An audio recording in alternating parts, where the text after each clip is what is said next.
Personal. Winersa niya ako.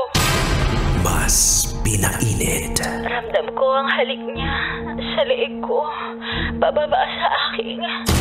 At mas pag-uusapan. Tinanggal niya bigla yung panty ko. Mga sikretong dito mo lang mapapakinggan. Top Secrets. Top Secrets.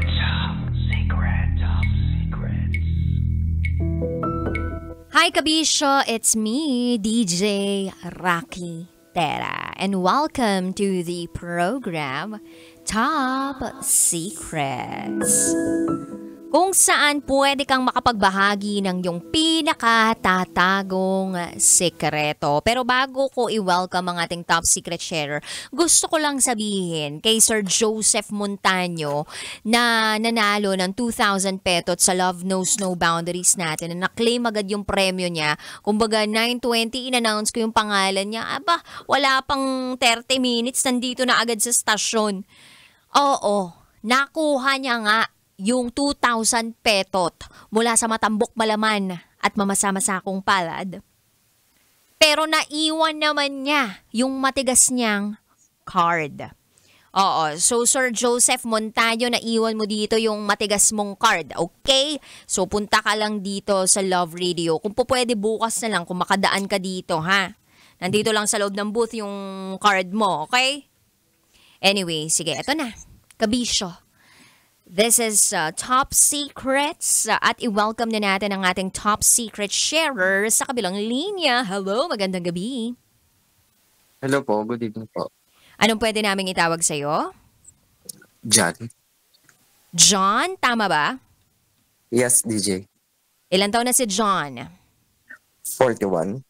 41. Parang masyado mong pinatanda yung sarili mo, ha? Charot. O, natawa ka, diba? Anyway, John, 41. Sang lupalop ka naman galing, John? Pampanga. Pampanga? Wow, biyasa ko muri magkapangpangan. Ay, basta kapangpangan. Basta kapangpangan. Panyaman. Ah, wapin! Basta kapangpangan manyaman. In Tagalog, basta kapangpangan, masarap. Charot with harot. O, sige, eto na. John, 41 from Pampanga. Ano ang top secret mo? I'm an alter.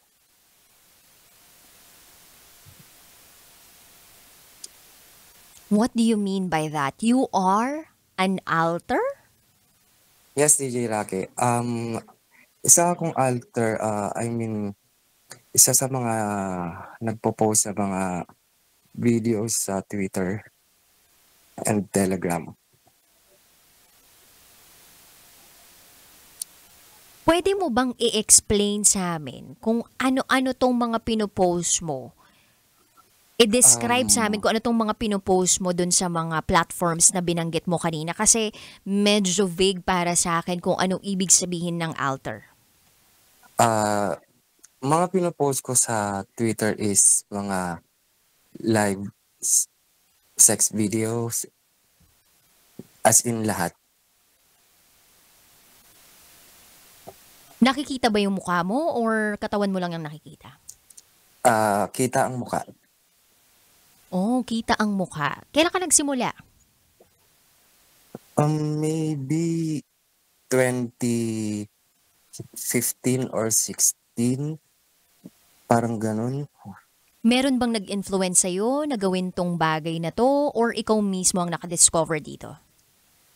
Actually kasi kaya ako napasok sa ganitong kalakaran kasi hindi naman sa ako kasi ang parang breadwinner sa aming magkapatid, sa aming dalawa. So, yung kuya ko kasi is hindi niya kayang magtrabaho since nung namatay yung tatay ko, parang sa akin na napasa yung pagiging kumbaga haligi ng tahanan, yung responsibilidad ng ama sa akin na napatong. So mostly, lahat ng mga bills ninyo sa bahay, ikaw na ang sumasagot?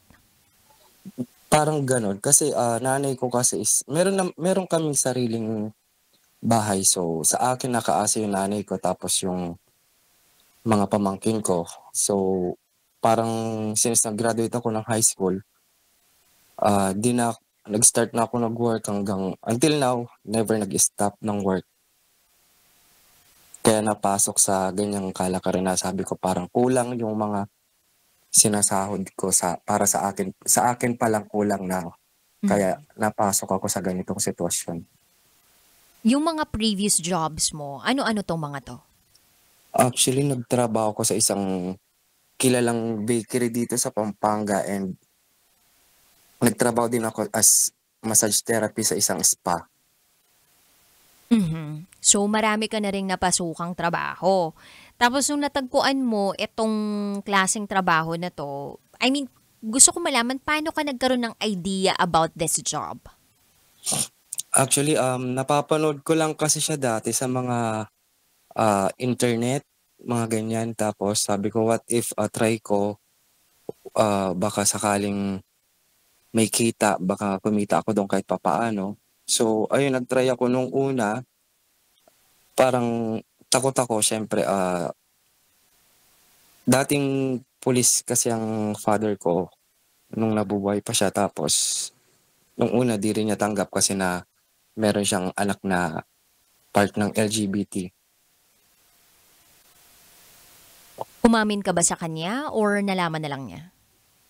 Actually parang nahahalata niya pero ako parang pilit akong kung ano yung gusto niya parang gano'n. Tapos hanggang sa nahalata niya ta's as in buong relatives ko sa father's side, sa mother's side, napapansin nila yung kilos ko, mga ganyan. Tapos hanggang sa muntik ng umabot sa point na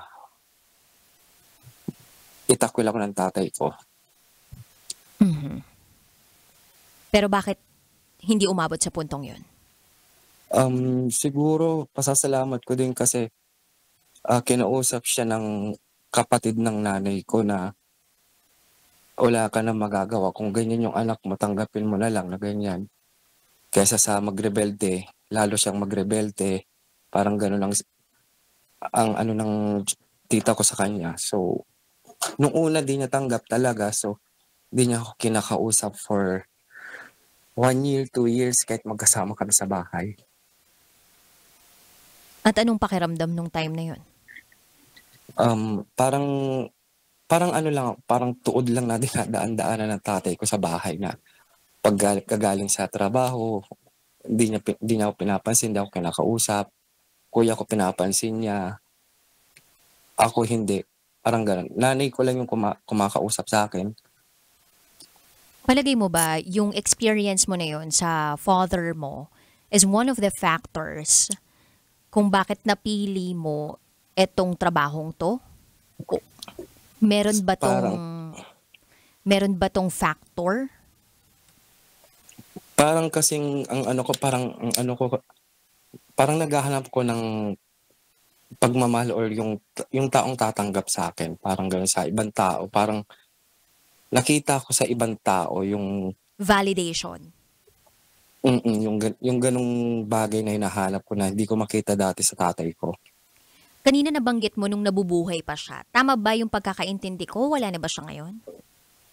Yes, DJ Rocky, he passed away 20 2019 or 2020, parang gano'n. Mhm. And nagkaroon ba kayo ng chance na makapag-usap? Actually, hindi kami nagkaroon ng chance na makapag-usap ng maayos at makahingi ng tawad sa isa't isa kasi, nung na-diagnose siya ng lung cancer stage 4, after a month, nakaratay na siya, hindi na siya nakakapagsalita. So, ang inano ko lang sa kanya, humingi lang ako ng sorry, walang walang iba kundi sorry lang talaga hinihingi ko bakit nagkaganito ako, bakit naging naging bakla ako, ganyan. So, umiiyak lang yung tatay ko tapos gusto niyang yung nararamdaman ko na gusto niyang magsalita pero hindi na niya maibuka yung bibig niya. Nung nakapagsabi ka ng sorry sa papa mo, kahit papaano ba lumuwag naman yung pakiramdam mo or meron ka bang pagsisisi sa kasalukuyan? Lu Kahit papaano lumuwag naman yung pakiramdam ko nun nung nakahingi ako ng sorry kasi at least bago man lang siya nawala sa amin or nalagutan ng hininga, nasabi ko yung gusto kong sabihin sa kanya ever since. At nabanggit ko din sa kanya for the first time na sinabi ko sa kanya na mahal ko siya. Kasi ever since hindi ako nagsasabi ng I love you sa parents ko. Mhm. Ever since. So first time ko lang magsabi ng ganyan sa kanya. At hindi rin siya nagkaroon ba ng chance? That's a good thing by the way. And hindi ba siya nagkaroon ng chance to know kung ano talaga yung ginagawa mo for the family? Hindi. Hindi. So, moving forward, etong trabaho mo na meron ka, yung ginagalawan mo, curious ako kung nasa anong range yung kinikita ng tulad mo na alter, nasa alter universe. Tama ba? Yan yung parang alter universe. Tama ba? Yun ba yun? Yung parang, Yes, DJ Rocky. So iba-iba kasi actually kasi nagsipaglipa na rin naman na yung mga alter excuse me sa mga alter diyan na nakakarinig. Actually kasi marami kasing mga famous alter diyan talaga na kung binabayaran talagang malaki kapag hina-hire sila as in talagang mapapawaw ka na lang mga ganyan. Pero pwedeng sa akin malaman kasi kung magkano yung dun sa mga sikat? siguro estimate ko lang siguro pumapalo sila siguro ng mga 10 per customer, mga ganyan or 10K? more than 10. Mm. Tas gaano kabilis yun? Depende kasi. Di ko alam sa kanila pero depende pa rin kasi sa kanila. So, per customer is 10,000 pesos. Tapos, depende. Iba-iba yung time. DJ Rocky. And normally, sino-sino mga customer dito? Meron minsan may mga foreigners, may mga Pilipino din, mga ganyan. Okay. And then ikaw, kumusta naman yung kitaan mo ngayon dito?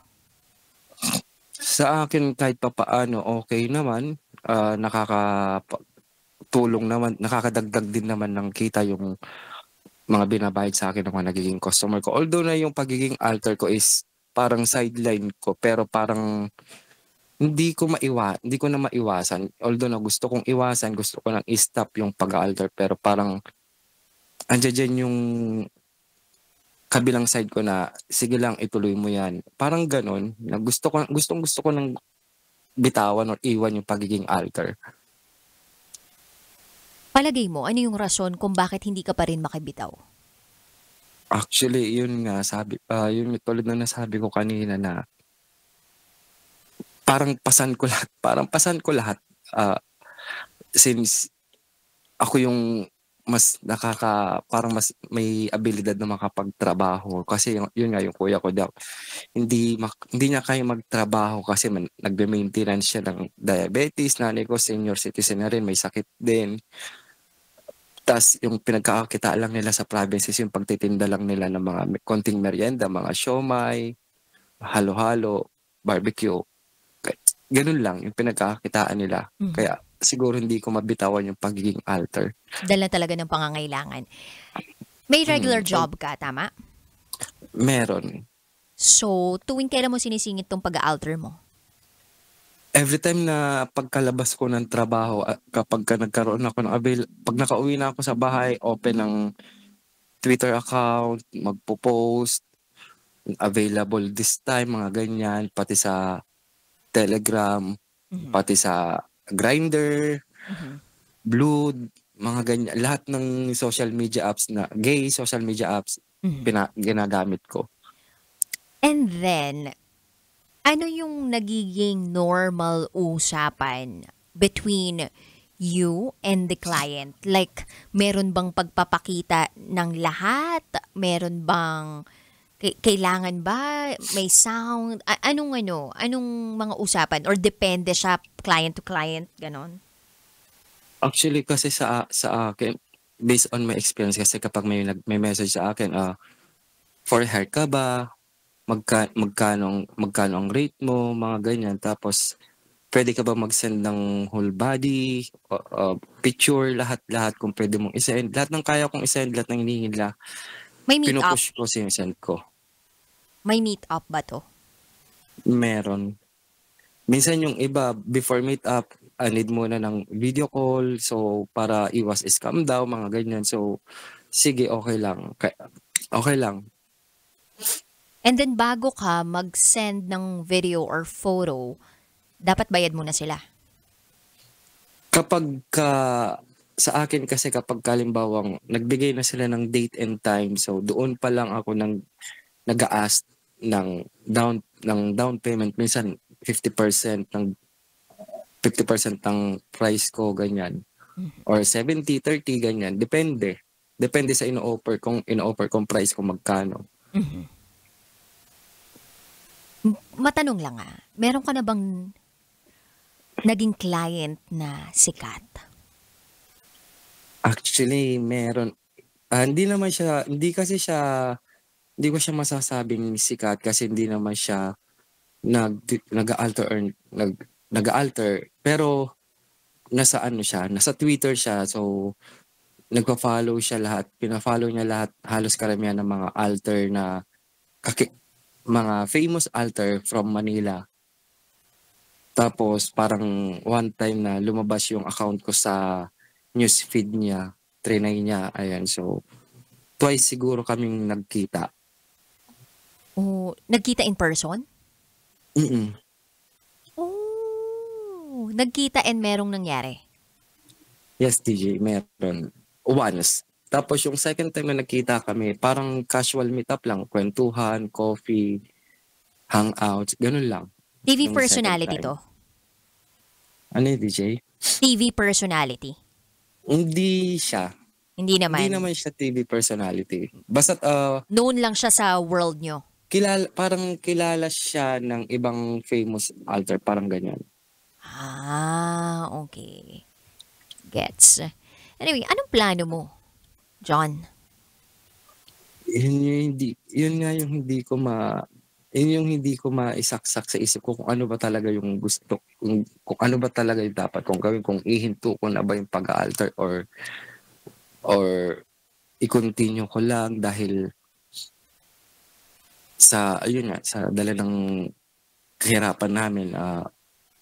Ang inaano ko kasi, although nakita yung mukha ko sa mga video, may mga nagsasabi na hindi ka ba natatakot makita ng relatives mo. Sabi ko, andiyan na yan eh. Anong magagawa ko? Kahit i-delete ko yung account ko, for sure may mga nakasave na dyan sa mga phone ng mga tao na mga video ko na pwedeng kumalat at kalat na rin siya. So, ano pang gagawa ko? So, i-continue ko na lang. So, at least kahit papaano, Maging sulit lahat. makatulong lang sa dapat tulungan na pamilya. Grabe yung puso mo. Grabe yung puso mo sa pamilya mo. Gusto ko na siyang itigil, pero yung ewan ko, di ko mai-push na stop. John, ito na lang. Pagkatapos ng call na ito, sana one of these days, or sabihin natin a year, or 2 years, 3 years, 4 years, di ko alam. Sana makatawag ka ulit sa programa ko at masabi sa amin dito na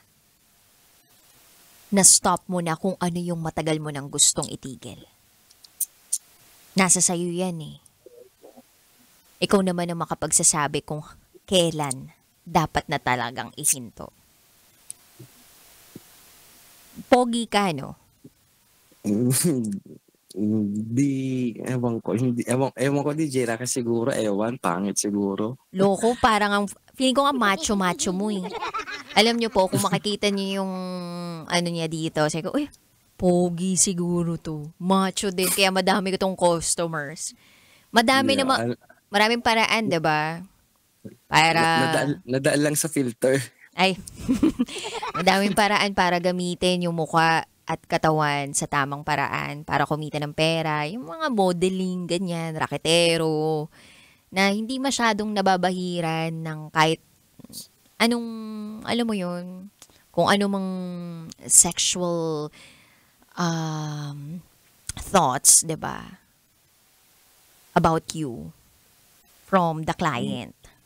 So, siguro it's time para mag-seek nung mga other opportunities na iyon. Kasi kung ako sa'yo, gagamitin ko rin naman talaga yung angking kagwapuhan ko at kamachohan ko para dumami yung pera ko, no? At susulitin ko yung pagkakataon na Actually, to. DJ Rocky, di naman ako gwapo. Talaga, magaling. Doon tayo sa magaling. Sige. O, diba? Performer, kumbaga. Yung mga magagaling na ganyan, performer na ganyan. Ako, sinasabi ko sa'yo, malayo yung mararating ng mga ganyan.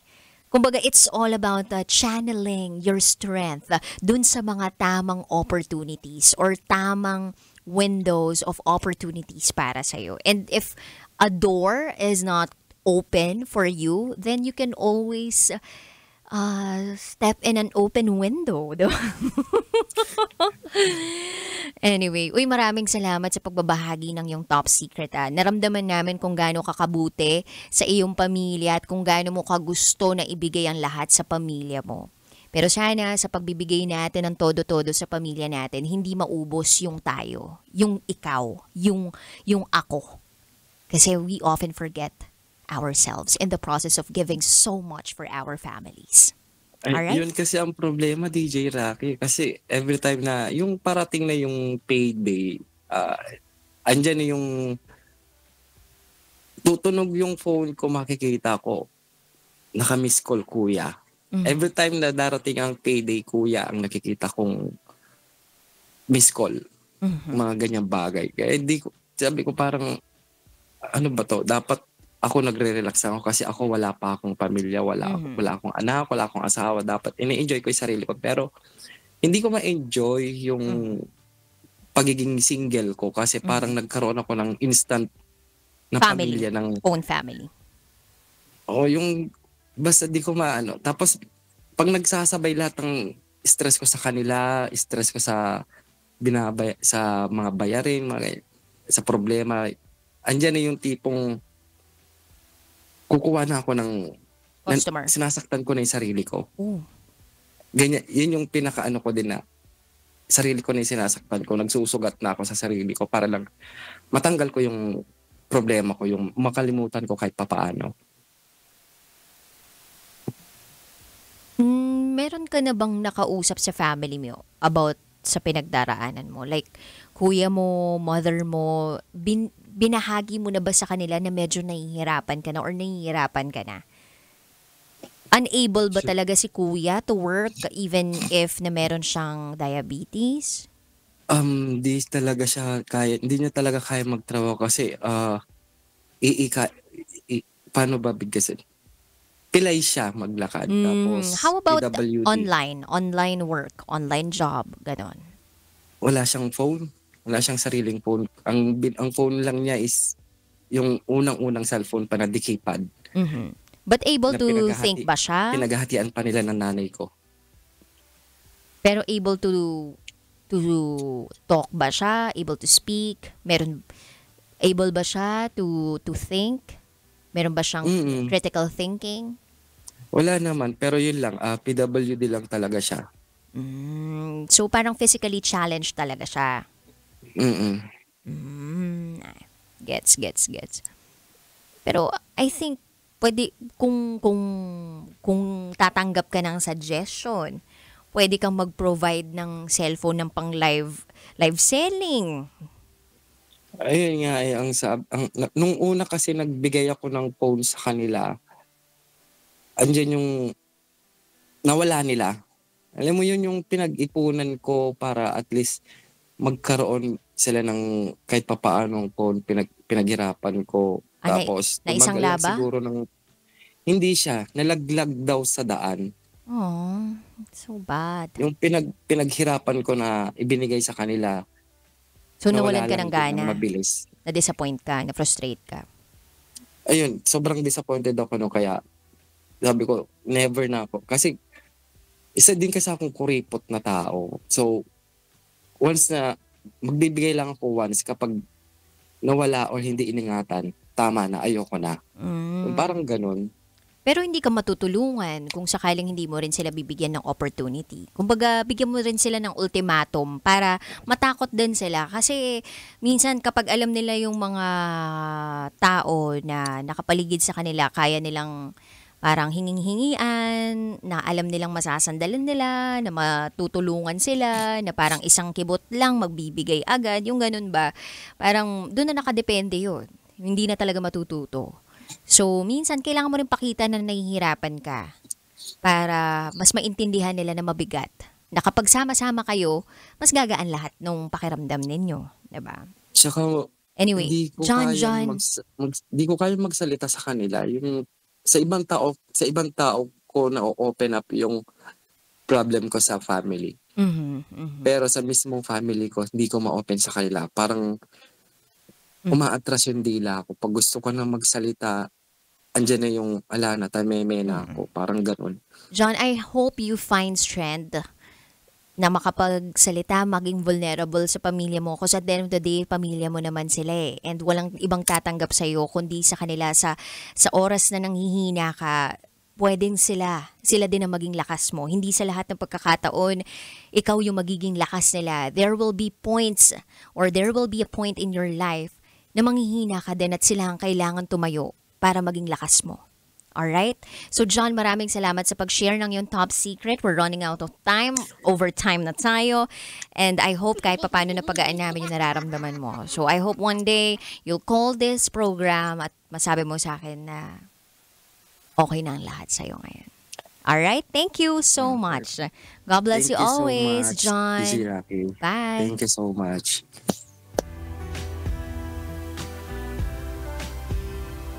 Oh, nagtatanong na naman kayo kung ano ibig sabihin ng altar. Di namin sasabihin kung ano ibig sabihin nun. Bala na kayo mag-search. May chat GPT naman, hello. Alam mo, ito basihan ko ngayon Kapag alam mo yung altar, ibig sabihin, millennial to Gen Z ka. Pero kapag hindi mo alam ang ibig sabihin ng altar, alam na this. Thunderstorm ka na. Charot with the harot. Okay, pero again, altar is a term used for a sex worker sa digital world. So may mga accounts to sa iba't ibang platforms. Tapos dun sila nakakakuha ng mga customers or clients. So yun. Sabi ko nga kanina, ang daming paraan naman para kumita talaga ng pera. Pwede natin gamitin yung strength na meron tayo, yung looks na meron tayo para kumita ng pera. Lalo na kung maganda ka, sexy ka, gwapo ka, macho ka, or magaling ka mag-perform, diba? Ang sarap gamitin yan to our advantage. Pero alam mo yun, iba pa rin yung pakiramdam na nagtatrabaho ka sa tamang paraan. Tsaka walang masamang magsabi sa kapamilya na nahihirapan ka na. At hindi sa lahat ng pagkakataon malakas ka. Tapos sila mahina. Darating din yung punto sa buhay natin na ikaw naman yung mahina, tapos sila yung dapat tumayo para maging lakas mo. Give and take lang. Hindi pwedeng take lang lahat sa'yo. Kasi kung hindi, mauubos ka. And in order for you to save your sanity, you have to seek help and support.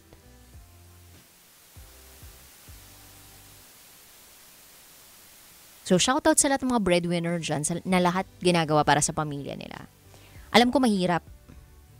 Pero wala namang hindi kinakaya, diba? Pero mas kakayanin natin kapag tayo tinutulungan din tayo ng mga taong umaasa sa atin. Sana patayin na natin yung toxic Filipino culture, no? Na puro asa, puro hingi. Sana matuto tayo na gumalaw-galaw para matulungan din yung bawat isa.